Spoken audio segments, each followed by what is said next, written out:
Loué et remercié soit le Seigneur de nous avoir donné cet ancien livre.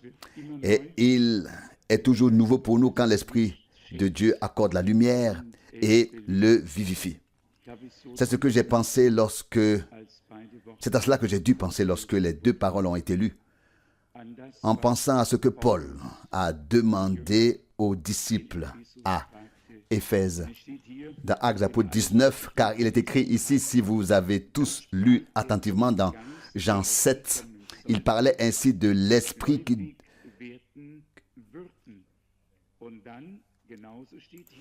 qui devait venir sur ceux qui deviendraient croyants. Et puis, il est écrit exactement la même chose dans la deuxième partie du verset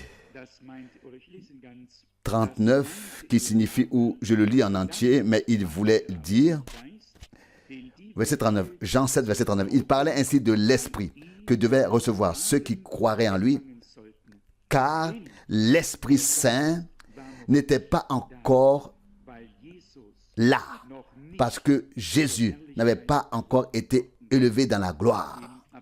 Dans Actes des Apôtres 19, c'était exactement la réponse que Paul a donnée aux disciples lorsqu'il leur a posé la question. Actes des Apôtres 19, versets 2 et 3. Il leur demanda, avez-vous reçu le Saint-Esprit après être devenus croyants? Ils lui répondirent, non, nous n'avons même pas entendu dire que le Saint-Esprit était déjà là. Vous voyez donc à quel point cela correspond à 100% parfaitement. Le Saint-Esprit devait venir sur ceux qui étaient devenus croyants. Et maintenant, Paul rencontre des gens qui disent que nous sommes croyants. Et puis, il demande, mais avez-vous alors reçu le Saint-Esprit? Et ils répondirent, nous ne savons même pas s'il est déjà là. C'est donc une chose très, très importante. Je relis la deuxième partie de Jean 7, verset 39. Car l'Esprit Saint n'était pas encore là parce que Jésus n'avait pas encore été élevé dans la gloire. Mais à l'époque où Paul a rencontré ces gens, l'Esprit était déjà là. La Pentecôte avait déjà eu lieu. L'Esprit était tombé. Quelle parole merveilleuse. Merveilleuse. On se demande parfois, je me souviens d'un appel téléphonique reçu il y a quelques jours de Suisse, où je n'ai apparemment pas serré la main d'un frère comme je le fais habituellement. Les gens ont même crié « Aïe !» car en général, quand je serre la main de quelqu'un, je le fais de tout mon cœur et de toutes mes forces. Et là, un frère est passé et je venais où je partais du service divin et vraiment juste en passant, et il m'a dit que je ne lui avais pas serré la main et que je lui avais seulement fait un signe de la main, que j'avais quelque chose contre lui, qu'il ne pouvait pas le supporter et qu'il n'était donc pas venu à la réunion à Zurich parce qu'il était tellement offensé que je ne lui avais pas donné toute ma main, mais seulement quelques doigts de ma main. Mes amis, où est la conversion là-dedans? Je vous le dis très honnêtement, mais c'est triste. Il n'y a pas un peu plus de compréhension entre les enfants de Dieu. À votre avis, quelle pression je subis dans les assemblées? Je suis pleinement conscient de ma responsabilité. Il est tout à fait clair que je ne peux pas m'arrêter pour parler à tout le monde, ni serrer la main de chacun de manière à ce qu'ils se mettent à crier. Il s'agit alors de choses tout à fait différentes. Mais on remarque que l'homme, que le vieil homme n'est pas encore tout à fait mort. Il n'est pas encore tout à fait mort chez beaucoup, mais que Dieu accorde sa grâce. J'ai compris, le frère ne m'a pas appelé, c'est sa femme qui m'a appelé et je lui ai assuré qu'elle devait lui dire que je l'aime de tout mon cœur. Et les gens le savent aussi. Mais l'ennemi vient toujours dans les pensées et avec des pensées. L'ennemi vient avec des pensées. Et tout comme une bonne pensée peut venir de Dieu, nous rendre heureux et nous rapprocher les uns des autres, une mauvaise pensée peut venir du mal, peut venir du malin, nous monter les uns contre les autres et faire disparaître la joie. Il faut faire attention à chaque pensée qui nous vient, voir quel est son objectif, dans quelle direction elle va, ce qu'elle apporte. Il faut vraiment faire attention à ce que l'on pense. N'avons-nous pas lu récemment dans l'évangile selon Marc que nous devons aussi honorer Dieu par nos pensées, Marc 12, 30, nous devons aimer Dieu de tout notre cœur et aussi ainsi de suite, de toute notre âme et aussi avec nos pensées. Et je n'ai pu le dire qu'à une autre occasion, celui qui est droit dans son cœur comprendra tout correctement. Et je ne crois pas qu'un véritable enfant de Dieu porte le mal dans son cœur. Au contraire, nous comprenons tout le monde dans toutes les situations. Que Dieu nous aide à y parvenir, car ce n'est qu'alors que l'Esprit de Dieu pourra vraiment tomber. Lorsque cette unanimité divine règne, lorsque chacun accepte l'autre tel qu'il est et que personne n'en veut à l'autre, même pour la moindre chose, alors l'unanimité est là. J'ai de bonnes nouvelles d'un frère chinois avec qui j'ai eu une conversation téléphonique hier et qui vit à Singapour. Il a lu la brochure en anglais, Le plan de Dieu avec l'humanité, et a été tellement touché, saisi, qu'il m'a demandé si je lui permettais de traduire cette brochure en chinois, afin qu'elle soit également disponible là-bas. Et je pense que c'est une grâce de Dieu que le Seigneur touche simplement les gens, comme nous le savons, de toutes les langues, de tous les peuples et de toutes les nations. Ensuite, une mauvaise nouvelle, la division continue, ce n'est pas encore suffisant, de nouveaux enseignements doivent venir pour rediviser encore. Un frère se rallie à l'opinion selon laquelle frère Branham ressusciterait avec ceux qui se sont endormis, puis ils seront tous ici pendant environ 30 ou 40 jours, après quoi l'enlèvement aura lieu. Et à cause de telles choses, il y a de nouveau des divisions qui traversent les groupes,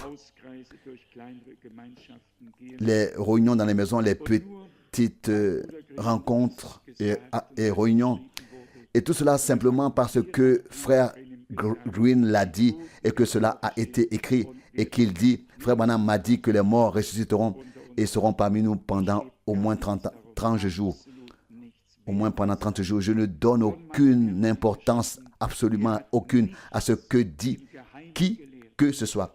Il est écrit de mon Seigneur, il n'a rien enseigné en secret. Il a tout prêché publiquement. Jean 18, 20. Il n'y a pas un seul point qui puisse m'être expliqué clairement. Branham l'a dit, puisqu'il l'a vraiment dit. Et s'il l'a dit, c'est enregistré quelque part. Sinon, cela n'existe absolument pas pour moi sur le plan doctrinal. Mais comme je l'ai dit, on nous reproche alors naturellement de ne pas croire entièrement au prophète, de croire certes, mais de ne pas croire ceci ou cela. Pourtant, nous croyons de tout notre cœur, de toute notre âme, à toute la parole de Dieu. Mais nous ne nous détournons pas de cette parole. Une personne qui porte en elle la véritable semence divine ne peut pas faire autrement. Elle n'a que la connexion, la liaison avec la parole de Dieu. Ce que le Seigneur fait d'autre, ça c'est son affaire. Nous n'avons rien à dire là-dessus. Il en décidera lui-même. Je sais que frère Branham a fait quelques déclarations, par exemple, je vais encore emprunter ce chemin. Il a parlé de la vision de la tente, il a parlé du troisième pull, il a parlé de certaines choses. Je le sais mieux que tous les frères qui donnent des interprétations, car j'ai traduit toutes les prédications et je les ai entendues suffisamment souvent. Mais ce n'est absolument pas mon rôle, ma tâche de m'en occuper. Même si on me posait des questions sur des choses que j'ai vues, je ne saurais pas quoi répondre.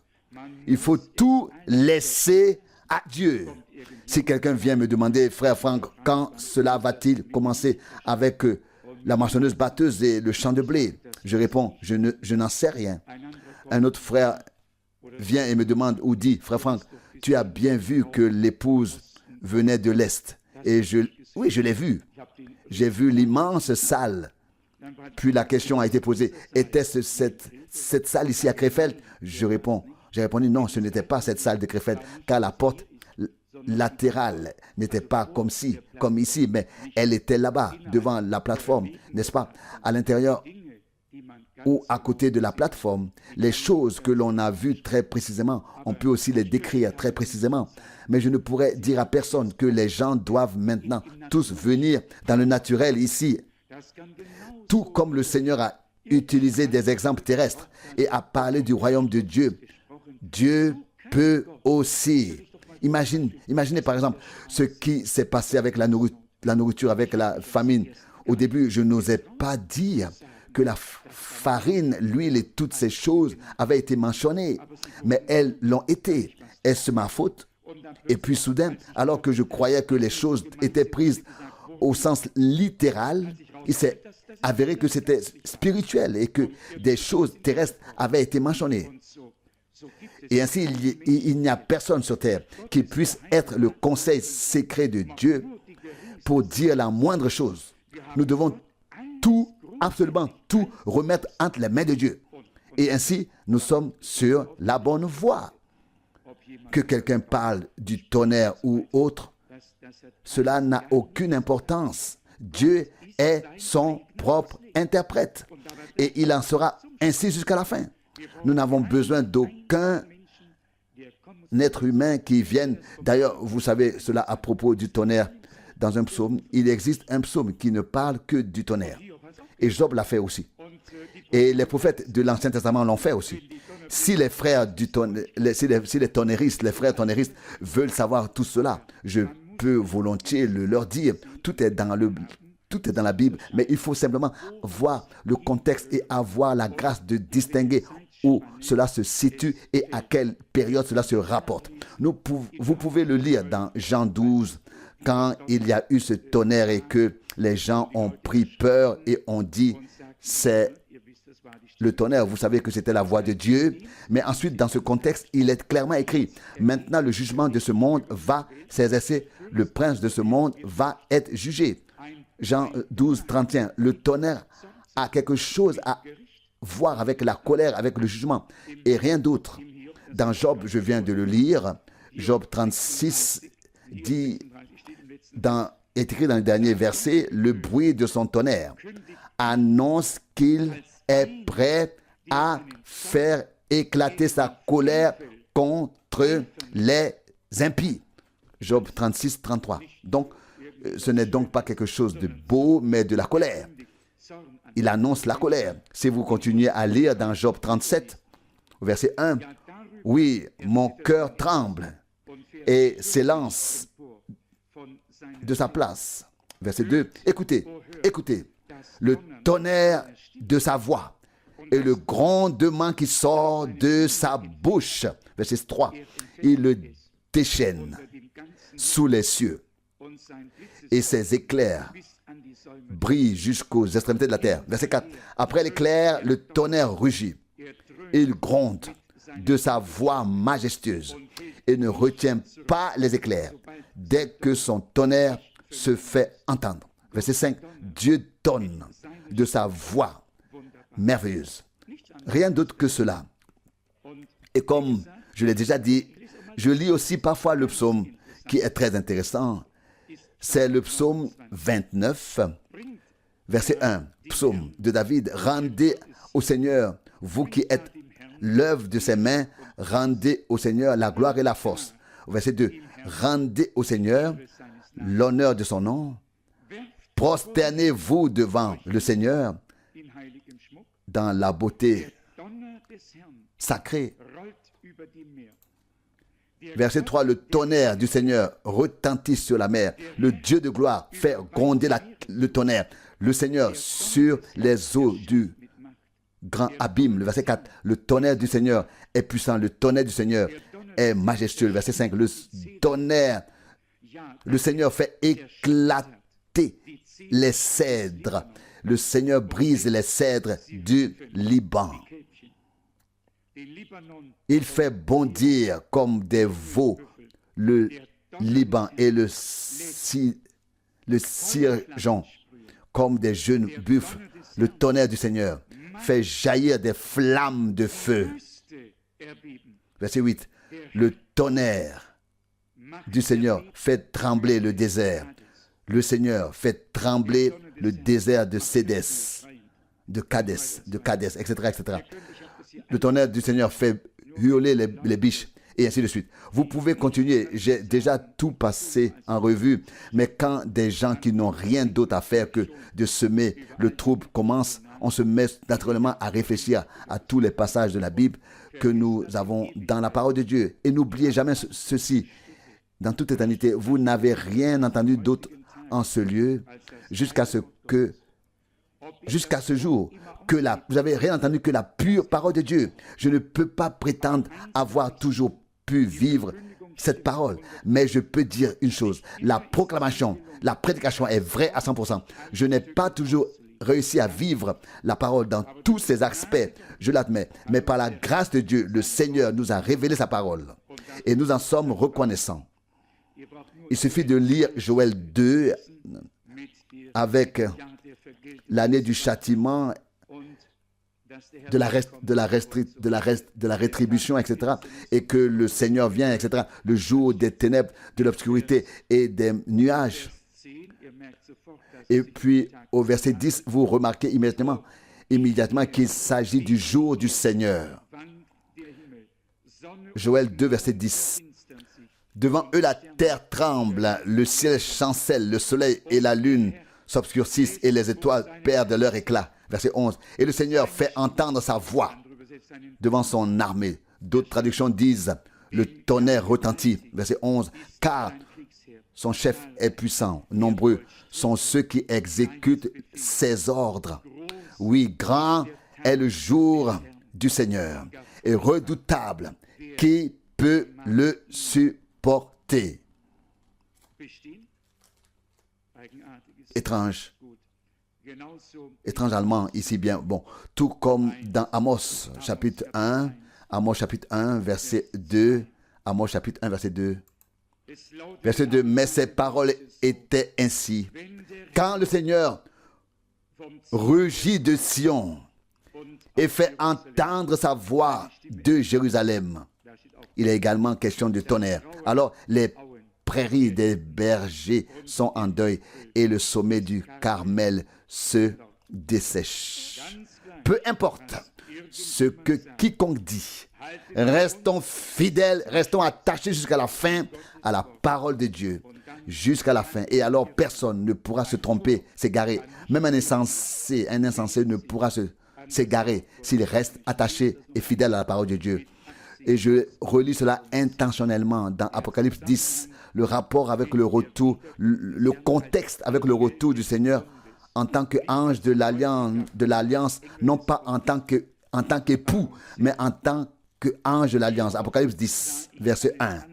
Pas en tant qu'époux, mais en tant qu'ange de l'alliance. Après cela, je vis un autre ange puissant descendre du ciel, enveloppé d'une nuée, avec un arc-en-ciel sur sa tête.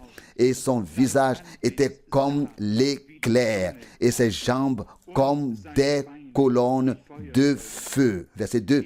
Il avait dans sa main un livre ouvert. Il posa son pied droit sur la mer et son pied gauche sur la terre. Verset 3. Et il cria d'une voix forte, comme rugit un lion. Quand il eut crié, les 7 tonnerres firent entendre leur voix. Verset 4. Quand les 7 tonnerres eurent parlé, je m'apprêtais à écrire. Mais j'entendis une voix du ciel qui me disait, scelle, ce que les 7 tonnerres ont dit et ne l'écrit pas. Nous n'y pouvons rien. C'était la décision de Dieu et cela restera ainsi. Nous ne reviendrons pas dessus, nous n'en ferons pas cas. Dieu a dit que cela ne devait pas être écrit. Cela n'a pas été écrit et par conséquent, tout ce qui est enseigné à ce sujet n'est que pure spéculation, rien de plus. Et vous savez avec quelle nostalgie Frère Branham attendait qu'un réveil éclate parmi l'épouse. Et il a dit littéralement, l'épouse n'a pas encore connu de réveil. Et il faudra ces 7 tonnerres pour la réveiller. Il a vu que les 7 sceaux avaient été déployés, qu'ils avaient été révélés et que tout le reste avait été annoncé. Il ne restait plus qu'une seule chose qui appartenait au mystère. Il a mis son espérance là-dedans. Et je le sais aussi. Personne n'a besoin de me le dire. Je le sais mieux que tous les frères qui s'y réfèrent. Moi, je ne peux pas faire autrement. Je dois laisser toutes choses dans leur contexte. Que Dieu m'aide à le faire. Amen.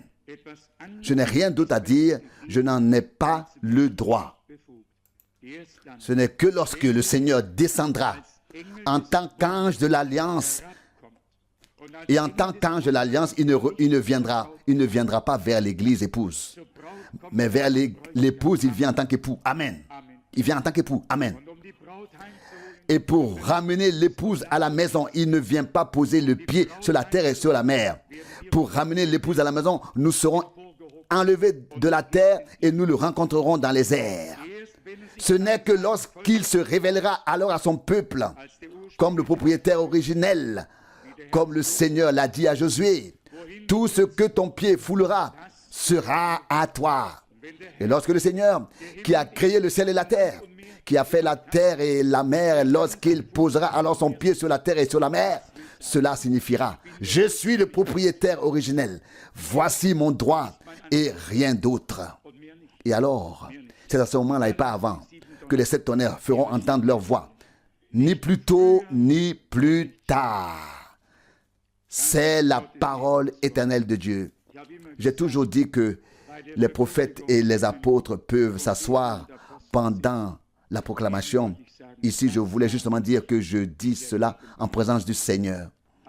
Il ne peut en être autrement, comme il l'a lui-même ordonné et classé et dit. Il ne peut en être autrement et il n'en sera pas autrement dans l'éternité.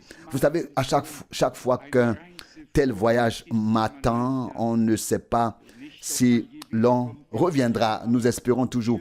Mais beaucoup de gens partent et ne reviennent pas. Et puis, à chaque fois, quelque chose de très particulier se passe en moi. J'essaie de tirer un trait sur le passé et de rendre compte à Dieu. Et j'en arrive finalement à cette décision. Subsister devant Dieu avec ce qui a été proclamé. L'important, c'est que nous ayons tous encore plus confiance dans le Seigneur, que sa parole puisse accomplir davantage en nous les choses pour lesquelles elle a été envoyée, qu'elle soit rendue vivante par son esprit et que nous puissions tous avancer, aller de l'avant dans la foi. Sur le plan doctrinal, nous ne sommes pas en retard, mais sur le plan de la foi, nous sommes sans doute un peu en retard pour que le Seigneur puisse faire concorder nos paroles et nos actes, afin que nous voyions son bras étendu, sa parole confirmée et son nom glorifié. Aujourd'hui, nous avons une étude biblique. Peut-être que quelqu'un a une question. Vous pouvez alors maintenant la poser. Quelqu'un a-t-il une question? Personne. Où en étions-nous restés la dernière fois avec 1 Thessaloniciens 4? 1 Thessaloniciens 5. Continuons avec 2 Thessaloniciens chapitre 1. Frère Rousse a déjà lu le texte pour autant que je sache. Et c'est un texte très, très merveilleux. Je crois que Frère Rousse a lu ce texte ce week-end. C'est ce que j'ai voulu dire. Il est dit ici au verset 3. 2 Thessaloniciens chapitre 1 verset 3.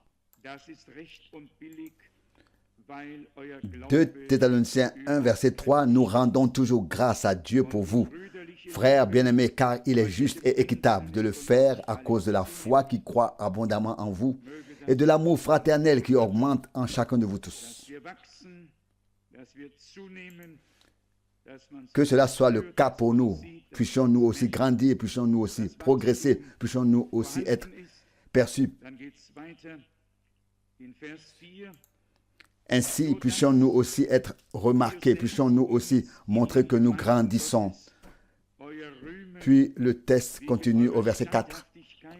De sorte que nous-mêmes, dans les assemblées de Dieu, nous nous glorifions de vous, de votre fermeté et de votre fidélité dans toutes les persécutions et les souffrances que vous endurez. Jusqu'à présent, c'est encore supportable. Jusqu'à présent, nous sommes encore épargnés physiquement. Autrefois, ils étaient battus, persécutés, etc. Aujourd'hui, nous n'en sommes pas encore là. Personne ne sait pour l'instant ce qui va se passer, ce qui va arriver. Puis le verset 5. Il y a là une indication du juste jugement de Dieu, à savoir que vous serez jugés dignes du royaume de Dieu pour lequel vous souffrez. Qui souffre? Qu'a dit le Seigneur à l'époque, autrefois? Et uniquement pour le royaume de Dieu, il a dit textuellement, à cause de mon nom, vous serez haïs de toutes les nations. À cause de mon nom. Que vous le croyez ou non, les Juifs souffrent encore aujourd'hui à cause de Jésus. Le croyez-vous? À 100%. À 100%. S'il n'y avait pas eu Jésus de Nazareth, il n'y aurait pas eu la mort de 6 millions de Juifs. Il n'y aurait pas eu de persécution des Juifs. Il n'y aurait rien eu. Absolument rien. Ils auraient été comme tous les autres peuples, mais à cause de son nom. Maintenant, nous arrivons au point essentiel, car ils n'ont pas reconnu ce nom, Yahshua, Yahvé, Sauveur. C'est pourquoi ils ont dû passer par toutes ces épreuves.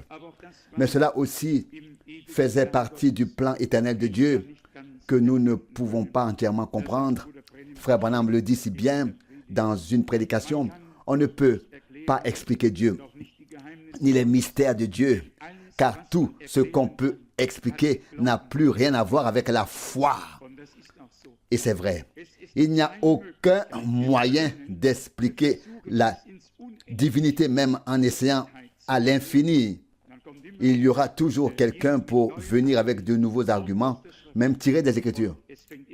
Et cela recommence sans cesse, s'arrête, recommence et s'arrête à nouveau. Et cela n'a pas de fin. Les explications n'ont pas de fin.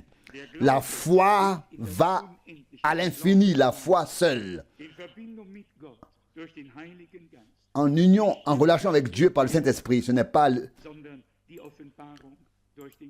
le raisonnement, l'explication, mais la révélation par la foi. Et nous sommes tellement reconnaissants que le Seigneur nous ait donné accès à cela. Pour nous, ce ne sont pas seulement des paroles que nous lisons, sur lesquelles nous réfléchissons. Pour nous, c'est Dieu qui nous parle.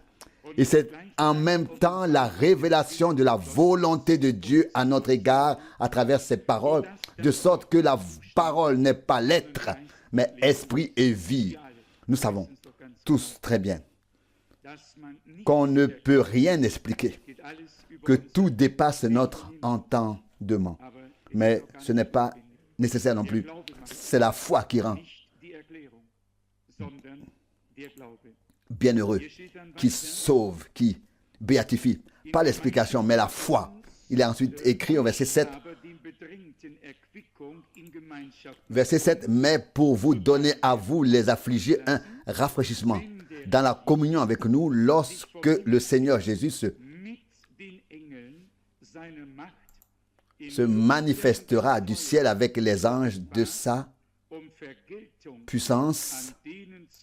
Verset 8, dans un feu ardent pour exercer sa vengeance sur ceux qui ne connaissent pas Dieu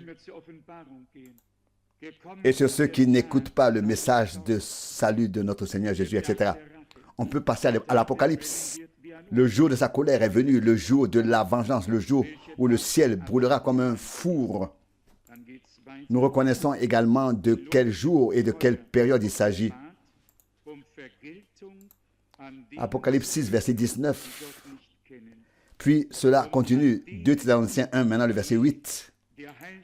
Encore une fois, dans un feu ardent pour exercer sa vengeance sur ceux qui ne connaissent pas Dieu et sur ceux qui n'écoutent pas le message de salut de notre Seigneur Jésus. Verset 9.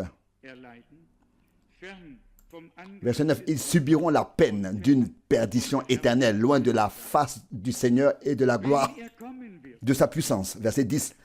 Quand il viendra pour être glorifié parmi ses saints et pour être admiré de tous ceux qui auront cru.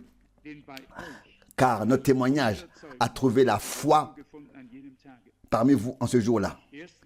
D'abord, nous serons comme épouses avec l'époux dans la gloire. Puis, le Seigneur, après le festin des noces, rendra compte à tous les incrédules, puis nous reviendrons avec lui pour être glorifiés avec lui, pour être sur cette terre et pour être admirés par tous ceux qui auront cru, car alors s'ajouteront les restes des croyants qui seront dans le royaume millénaire, mais qui n'auront pas pris part à l'enlèvement, tout en appartenant à la première résurrection, car il est écrit, bienheureux et saint est celui qui a part à la première résurrection. Apocalypse 20, verset 6. Puis il est dit dans le prophète Daniel, bienheureux ceux qui persévèrent et qui atteignent les 1335 jours, c'est-à-dire au-delà du temps de la grande tribulation jusqu'à l'avènement du millénium. Daniel 12, verset 12. Mais il faudra mieux que nous écrivions à ce sujet. Quelqu'un m'a dit, frère Franck, tu parles du nom du Seigneur. Ne serait-il pas mieux que nous puissions lire tout cela? Oui, ce serait mieux, mais dites-moi seulement si ma journée doit avoir 48 heures et tout ce qu'il y a à faire. Comme les prédicateurs ont la belle vie, ils tiennent un service divin le dimanche matin, le mercredi soir, ils confient la leçon biblique à un ancien et n'attendent plus qu'un mariage ou un enterrement. Ils y vont bien sûr, cela va de soi, c'est clair, et puis ils attendent à nouveau le dimanche suivant. Après 16 réunions, je suis au bureau le lundi à 8 heures et le travail et la journée commence. Et la journée commence et personne ne sait quand elle se terminera. Mais je ne me plains pas, je suis reconnaissant de pouvoir le faire. Je le fais de tout cœur. Loué soit le nom du Seigneur. Même si c'est parfois difficile sur le plan terrestre, mais Paul dit, c'est pourquoi nous ne perdons pas courage dans l'épître aux Corinthiens. Et même si notre homme extérieur se détruit, notre homme intérieur se renouvelle de jour en jour et passe de force en force. Et c'est ainsi aussi avec nous. Continuons donc avec le verset 11. Peut-être encore une réflexion pour ceux qui ont entendu l'exposé de frère Branham conforme aux Écritures, selon lequel il n'existe qu'un seul type de vie éternelle. Il n'y a qu'une seule vie éternelle et elle est en Dieu. Et cette vie a été manifestée en Jésus-Christ, notre Seigneur. Et seul celui qui a le Fils de Dieu a la vie éternelle. C'est ce que dit les Saintes Écritures. Celui qui n'a pas le Fils de Dieu n'a pas la vie. Si maintenant, ici, le mot « aion » qui a également été traduit par « éternel », parce que les traducteurs ont considéré que le sens ou la signification était le même. Ils ont utilisé le même mot, je veux dire deux mots différents dans notre langue, comme étant identiques. Et nous avons bien sûr beaucoup de mal à lire. Les uns seront jetés dans le tourment éternel et les autres entreront dans la vie éternelle. Dans les deux cas, le mot éternel est utilisé. Alors, tout le monde peut venir dire, mais attendez, c'est écrit ici, Matthieu 25, 46. Mais ils ne veulent pas savoir que le mot éternel, proprement dit, n'apparaît que 16 fois dans le texte original du Nouveau Testament et non pas des dizaines ou des centaines de fois. Le mot aion a été traduit partout par éternel, voire par d'éternité en éternité. Nous lisons d'éternité en éternité. Mais cela n'existe pas. L'éternité est comme un cercle. Elle n'a jamais commencé, elle ne finira jamais. Tout comme Dieu n'a jamais commencé, Dieu ne peut jamais finir. Ne peut pas avoir de fin. Est-ce clair? Oui, mais il est bien sûr difficile de faire comprendre cela aux gens.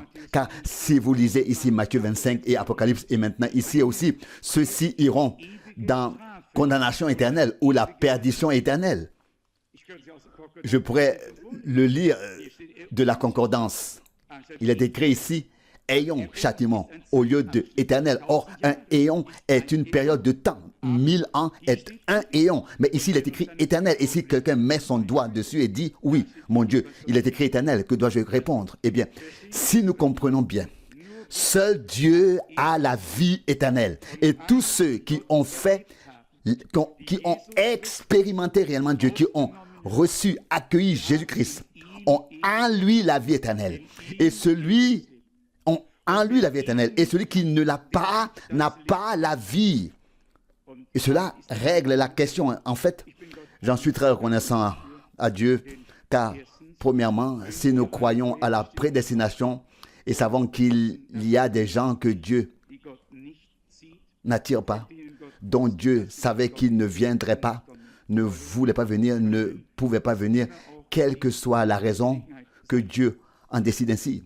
Mais si ces gens qu'il n'a pas appelés devaient ensuite être punis éternellement parce qu'il ne les a pas appelés, ce serait terrible.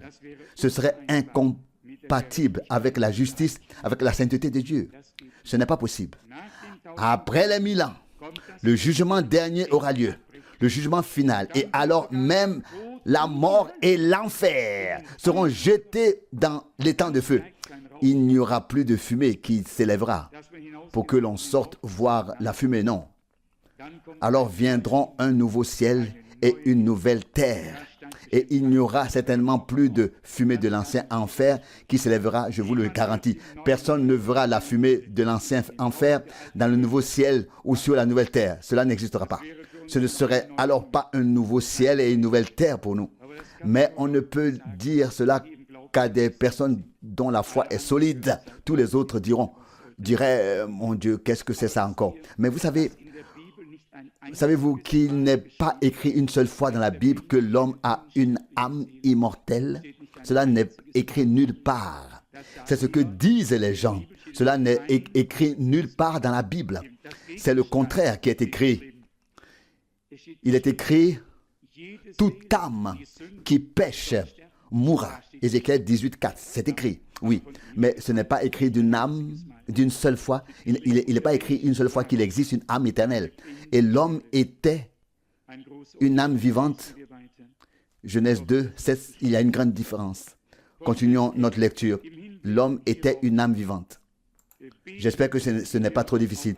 À partir du verset 11, 2 Thessaloniciens 1, c'est pourquoi nous prions toujours pour vous, afin que notre Dieu vous juge digne de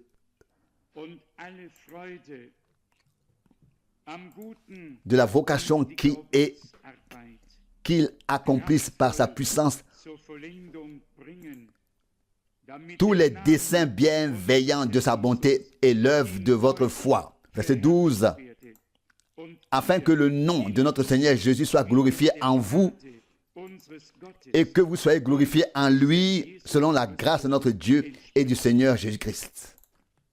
Ici, Paul a clairement à l'esprit l'achèvement, la perfection. Il vient d'écrire à propos de la venue du Seigneur, de l'enlèvement du jour du Seigneur. Et ici, il dit déjà qu'il se révélera dans le feu, etc.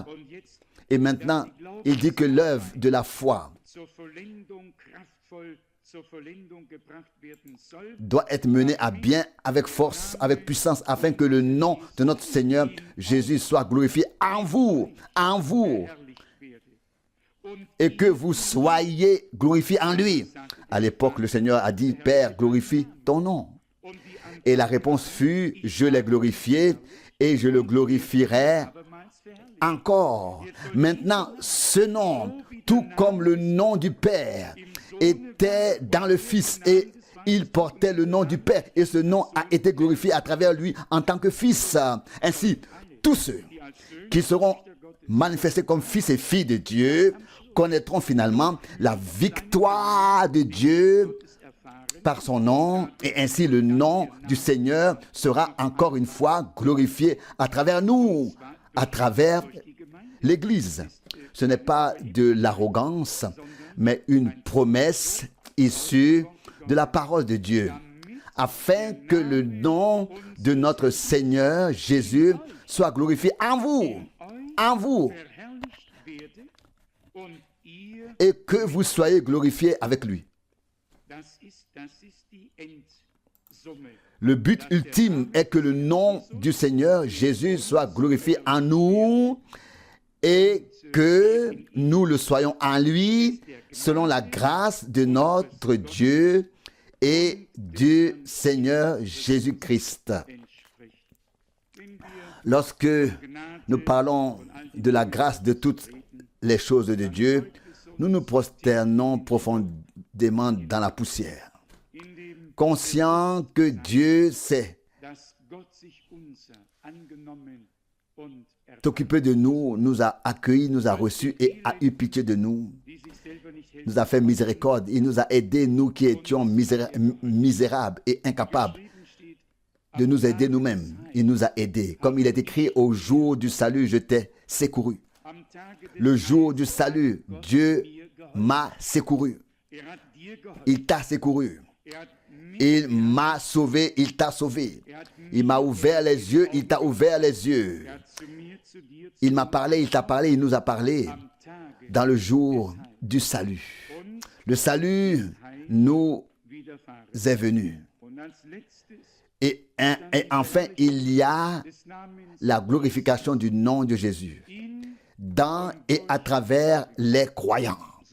Tout comme cela était en Christ et à travers Christ. Et qu'il pouvait dire maintenant, sous forme humaine, ce n'est pas moi qui fais ces œuvres, mais le Père qui demeure en moi, c'est lui qui fait ces œuvres. Jean 14, verset 10. Et c'est ainsi que cela doit effectivement se passer à la fin. Et c'est ce que frère Branham avait sous les yeux quand il a vu, par exemple, la tente, cette petite enceinte où la colonne de feu, la lumière descendait et où il n'était même pas nécessaire de prier pour les gens, mais où ils entraient estropiés d'un côté et ressortaient guéris de l'autre. Ils étaient transportés en file indienne ou marchaient eux-mêmes selon les possibilités.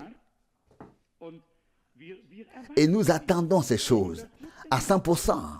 Mais un prophète peut aussi parler à la première personne sans se référer à lui-même. Mais Dieu parle à travers lui. Combien de prophètes ont pensé faire partie de ce que Dieu leur révélait? Et la question a également été posée. De qui parle ici le prophète? De lui-même ou d'un autre? Acte 8, 34. Et le prophète ne parlait pas de lui-même, mais de ce qui allait arriver. Il en va de même de nos jours. Si nous voulions nous attarder sur les différentes citations ou en tirer quelque chose, nous verrions ce qui se passe. Chacun va dans sa propre direction et à la fin, c'est un désordre total. Il n'y a qu'une seule direction divine et elle se trouve ici, dans sa sainte parole. Et c'est dans cette direction divine que nous devons aller.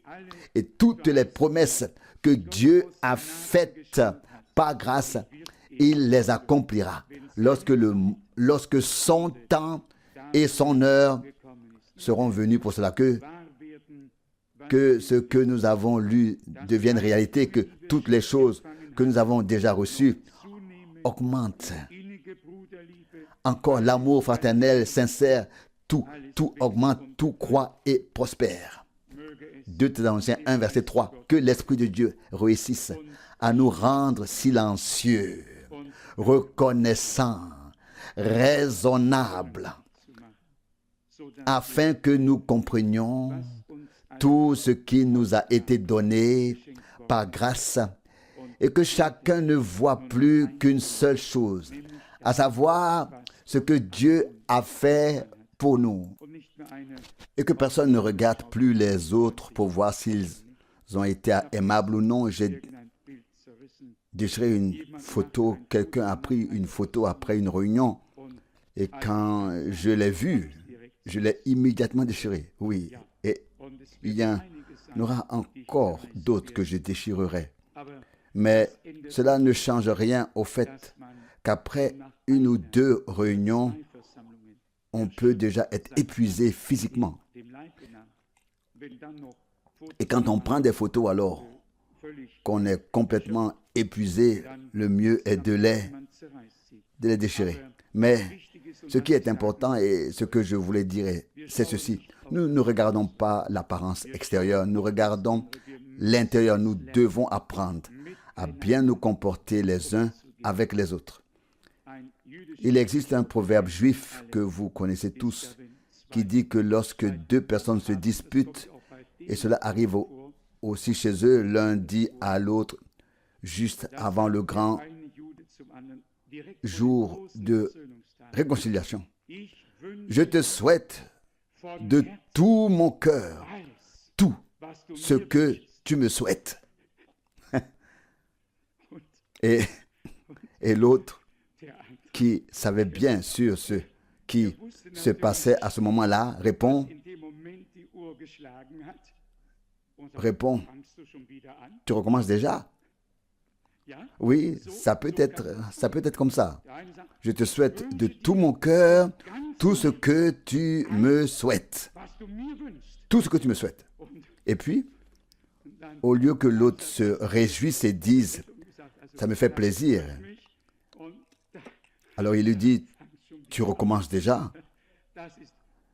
Je dis cela aujourd'hui pour plaisanter, mais pour finir, mais examinons-nous ce qui se cache derrière une telle phrase. Que dit notre Seigneur? Tout ce que vous voulez que les gens vous fassent, faites-le leur vous-même. Et alors plus personne ne dira, tu recommences déjà. Plus personne ne le dira. Mais nous pourrons alors dire, oui, je te le souhaite aussi de tout mon cœur. Dites honnêtement, que nous souhaitons nous les uns les autres? Que Dieu nous bénisse, n'est-ce pas? Ou y a-t-il quelqu'un qui souhaite du mal à l'autre, à autrui? Oui, ce serait une mauvaise chose et cela viendrait du malin. Sincèrement et honnêtement, nous souhaitons à chaque frère et à chaque sœur santé, grâce, salut, bien-être, tout. Et plus nous entendons de bonnes choses, plus nous sommes joyeux. Lorsque nous entendons parler de détresse, nous sommes attristés. Oui, nous pouvons donc nous souhaiter de tout cœur tout le bien possible. Je te souhaite ce que tu me souhaites de tout ton cœur. Si nous en arrivons au point où nous ne souhaitons à chacun que ce que nous souhaitons pour nous-mêmes, mes bien-aimés, alors le ciel sera ouvert. Nous n'aurons alors plus besoin de prier, Seigneur, ouvre le ciel, car le ciel sera ouvert et les bénédictions se déverseront de manière puissante. Réjouissez-vous que Dieu nous ait accordé sa grâce, que nous puissions être sa propriété et qu'il nous ait parlé de manière si claire et si vraie. Souvenez-vous de moi dans vos prières et que le Seigneur bénisse. Ici, mes frères qui servent avec la parole, en particulier frère Rousse et tous ceux qui l'assistent, ainsi que vous tous. Soyez reconnaissants pour la parole, soyez reconnaissants qu'il y ait des frères qui la transmettent, afin que nous soyons bénis par elle. Loué soit le nom du Seigneur. Amen.